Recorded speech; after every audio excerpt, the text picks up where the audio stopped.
పెద్ద పెద్ద బ్యానర్లో ఇప్పుడు మీరున్నారు, పెద్ద పెద్ద బ్యానర్లో అసిస్టెంట్ డైరెక్టర్గా వర్క్ చేశారు.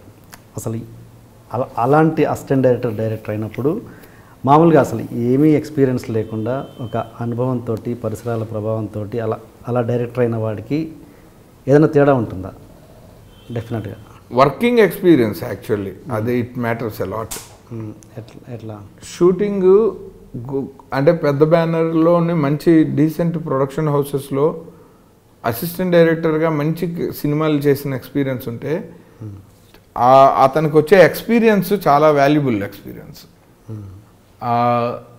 దాని విలువే నేను ఇప్పుడు అనుభవిస్తున్నాను. అంటే ట్రస్ట్ ఫ్యాక్టర్ ఉంటుంది మన పైన. మనము మన బ్యాక్గ్రౌండ్ చెక్ చేస్తే రేపొద్దున ఏమీ లేదనుకోండి, ఆ ట్రస్ట్ ఫ్యాక్టర్ కొంచెం తక్కువ ఉంటుంది. అప్పుడు అతనితో ట్రావెల్ చేయటంలో ఒక భయంగా ఉంటుంది.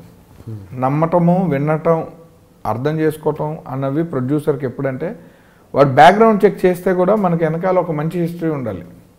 ఇప్పుడు ఒక దత్తు గారిని ఏమంటే ఇతను అసిస్టెంట్ డైరెక్టర్గా మీ దగ్గర ఎలా ఉండేవాడు అని అడిగితే ఆయన 4 మంచి మాటలు చెప్పేటట్టు వీడి పనితనం ఉండాలి. అలాగే ఒక సురేష్ బాబునో నాయుడు గారిని అడిగితే హీఈస్ గుడ్, మా సినిమాలకి అతను బాగానే చేశాడండి, అతను డైరెక్టర్ అవుతాడు గ్యారంటీ అని చెప్పగలిగి ఉండాలి.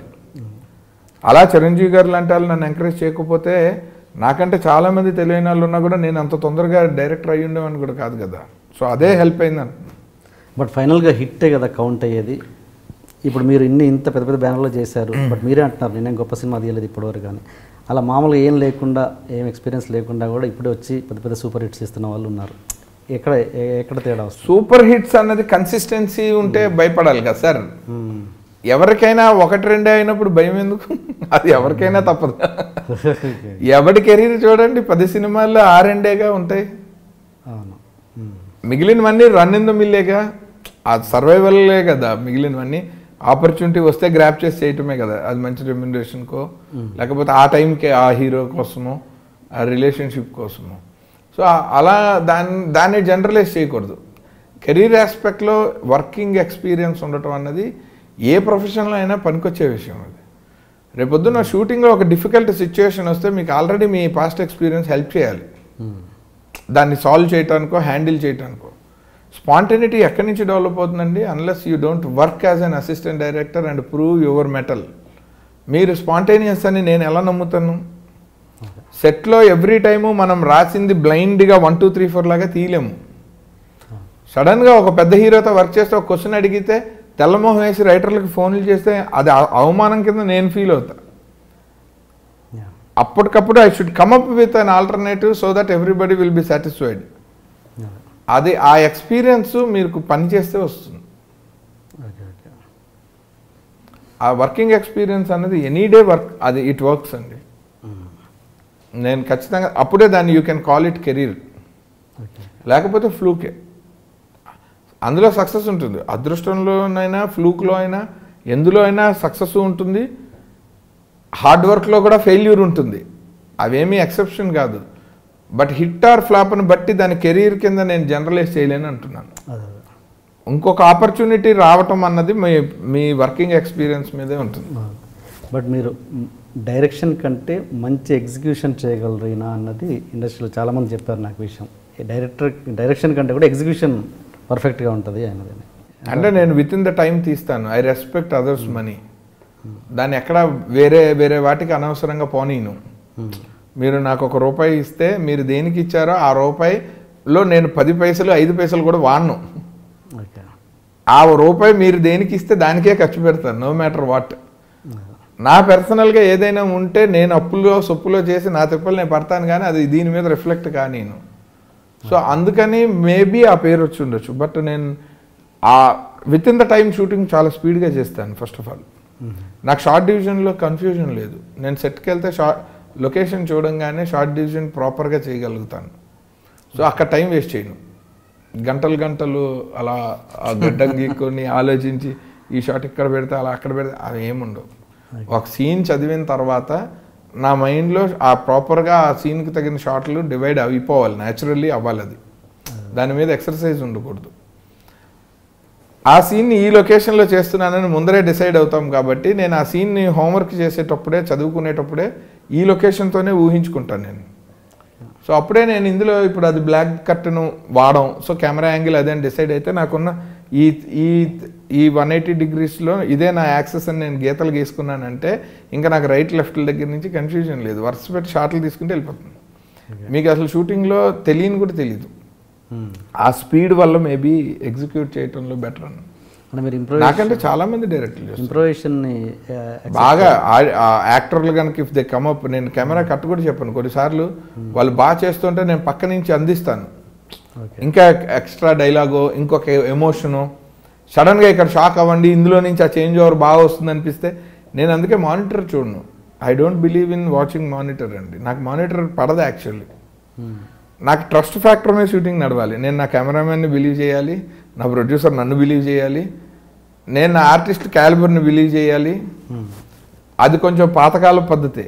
నేను ఫ్రేమ్ చూస్తే ఎందుకు చూస్తానంటే ఆ బ్లాక్ కరెక్ట్గా ఇప్పుడు చాలామంది కొత్త కెమెరామెన్లతో పనిచేస్తున్నాం కదా వేరియస్ ఫార్మాట్స్లో, 5Dతోని లేకపోతే సోనీ విజన్ లేకపోతే ఇది మన సోనీ DSLRతోనే ఇట్లా రకరకాల ఫార్మాట్లు వర్క్ చేస్తున్నప్పుడు వాళ్ళు మనం ఒకే సింక్లో ఉన్నామా లేదా, అసలు ఇప్పుడున్న కెమెరాలకి లెన్స్లకి నాకు ముందరున్న బ్లాక్ కరెక్ట్గా వస్తుందో లేదని చెక్ చేయడానికి సమ్ టైమ్స్ మానిటర్ మీద ఇప్పుడు డిపెండ్ అవుతున్నాను. కానీ నేను సినిమాలకి ఎప్పుడు I don't depend on monitors.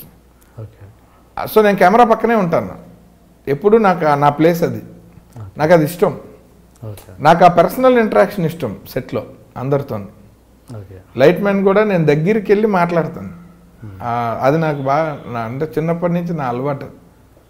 So అందరినీ పేరు పెట్టే పిలుస్తాను, ప్రతి ఒక్కరు నాకు తెలియాలి, నా యూనిట్లో ఎవరెవరు ఉన్నారో వాళ్ళ పేర్లతో సహా నాకు తెలియాలి అనమాట. సో పొద్దున్న రాగానే అందరిని అడుగుతాను. ఆ హ్యూమన్ రిలేషన్ వల్ల నాకు baby execution better and I'm a good production manager, I'm a good assistant director, I'm a good assistant writer. Okay, అందుకని డైరెక్టర్ కంటే ఈ 3 ప్రొఫెషన్లు బాగా.